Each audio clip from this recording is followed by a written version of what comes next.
What is up, binge watchers? Welcome back to Screen Kings. For today's video, we'll be talking about the sleeper hit Belgian series from Netflix called Into the Night, created by Jason George, now on its second season. This video contains some spoilers from season 1, so if you haven't been watching the show, I'll just go ahead and redirect you to my non-spoiler review for season 1 over here. But yeah, season 1 is one of the fastest binges that I've done in my entire life in just one sitting because it's just a little bit over 30 minutes of 6 episodes each. I have not seen the trailer and I was pleasantly surprised because it started out as this simple airplane hijack thriller and it evolved into a much wider, much deadlier dystopic thriller, and the premise is such a killer. Anything that the sunlight touches instantly dies. Now we have this group of passengers in this particular flight and they literally have to go chase the night in order for them to survive. Now by the end of the first season, the remaining survivors have found this safe haven, this old military bunker. And that's where the second season picks up. Quick reminder guys, if you haven't subscribed yet to the channel, please do so. Hit the subscribe button for weekly reviews of movies and TV shows. And while you're at it, give this video a like because it really helps the channel.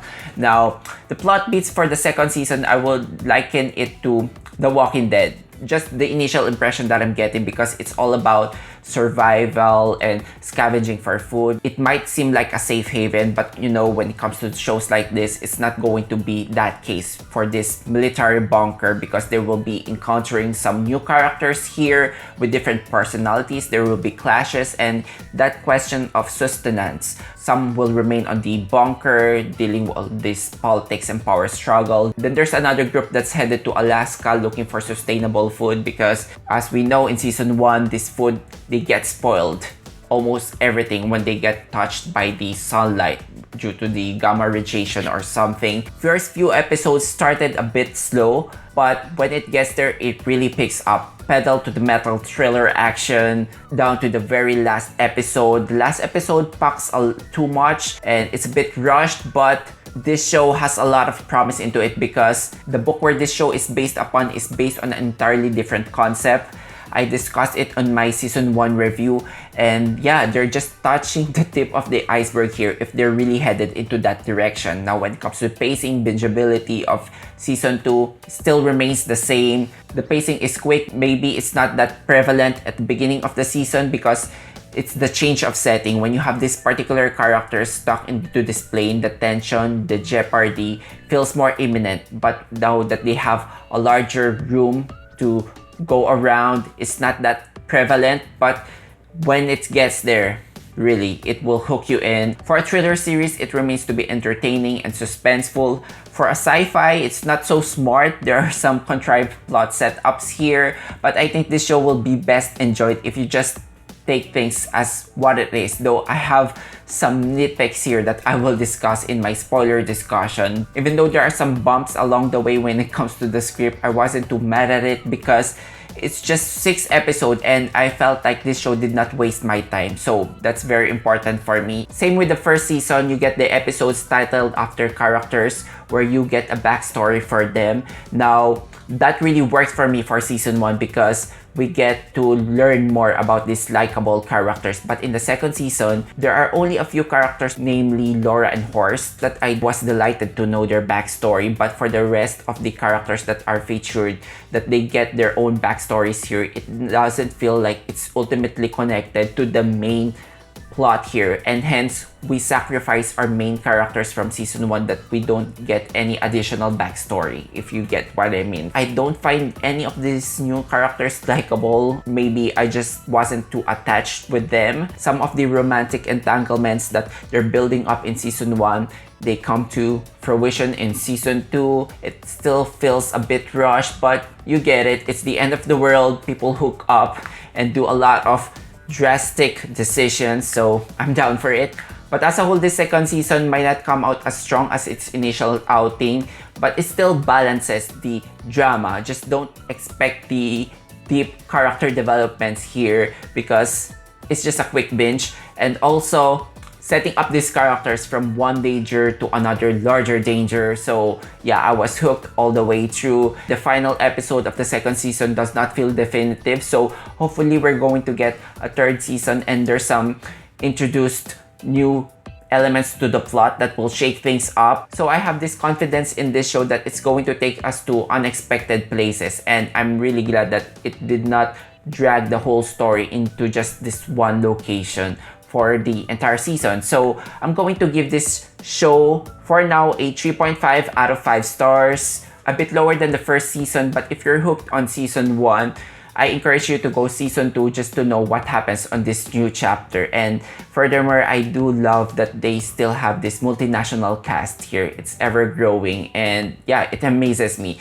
Now, heading on to the spoiler talk of the series, we're going to talk about some of the big things here. First off, the character deaths. So here's your official spoiler warning. We'll talk about first the character from season 1, which is my favorite character, Terenzio.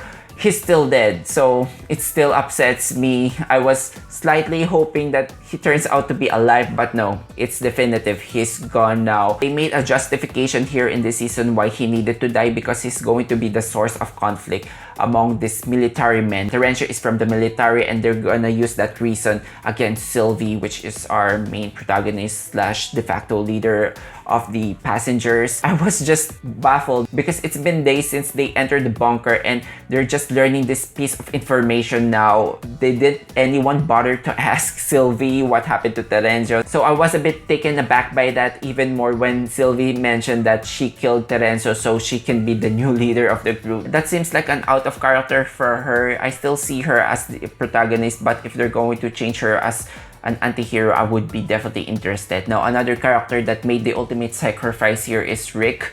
You can perceive this character as a Weasley character that you might not like back in season 1. I actually feel sad for this character, learning his backstory in season 1. And season 2, he has this redemption moment where he's no longer scared and he smashed this fuel tank to the military guys who are just about to shoot Sylvie and the crew. So their escape was made possible. There's this new character, Gaïa, however, that I felt like was just a waste of a character because she had no real purpose other than being this biologist who needs to be the hurdle for this crew so that they can go back to the military base as sooner as they can. I did not like that part where they used his mental illness as an excuse and ultimately make this character some sort of a villain, so that doesn't really sit well for me. But yeah, another death here is the mother and son. I forgot their names, but I suppose anyone can see that this is a long time coming because I wasn't too thrilled about their characters. They're not generally unlikable, but they don't really contribute to the group. They're more of a liability. So the writers finally decided to off their characters as early as episode 2. The setup to their deaths, however, is a bit clunky. They have this generator, the most important thing when it comes to having a bunker. They placed it on a room with no cooling device or in a room with no door handles, and their demise eventually led to them not finding the keys and not being able to crack up that gate open. So it was a bit clunky for me. They need a blowtorch to open that gate, and then one of the characters' horse decides that he can make his own blowtorch. So where is that ingenuity when you needed it back on episode 1? Maybe they could have fixed some of the script here, but you know, this all happens in hindsight, and I wasn't too mad at it, and I knew that these characters, they only serve for the role of Ayas. Now he's even more dangerous because he's more furious. He makes this seemingly out of character decision to shoot this Turkish scientist that seems to be like a friendly guy, you know, the guy that stepped out from the submarine. I was wondering, why did he shoot the guy? Maybe he knows the guy, and he said something about everyone has to pay, so I was not really getting what he's going for at that moment. So maybe we're going to learn more information about that guy. We only know 3 groups: the NATO military base and the Russian base. Both of their planes have been destroyed, and the only suspect that comes into my mind is the submarine. They have these torpedo missiles. I'm not sure if they're going for the seeds here, but something tells me that they're after something bigger here. And then also one of the rats that Horst has been experimenting at the beginning of the season turns out to be alive. I don't remember them injecting some kind of a vaccine here. I remember them dissecting. So I'm going to stick with my aluminum theory in season 1, or maybe some sort of material that they used to cover the rat here so that rat can avoid the radiation. Also, I have this big question in my head because episode 6 is named after an Asil, and we don't have an Asil among the characters here. So We get a backstory for our horse though. Why is it named as Horst? So is Asil Horst second name? Is it the name of the Turkish scientist? I am not sure. So I'm going to relay that to you guys. Let me know if you have any theories. Also, if you enjoyed watching this video, hit that like button and subscribe to me for weekly content. Thank you so much guys for watching. Until then, I'll see you all on the next one.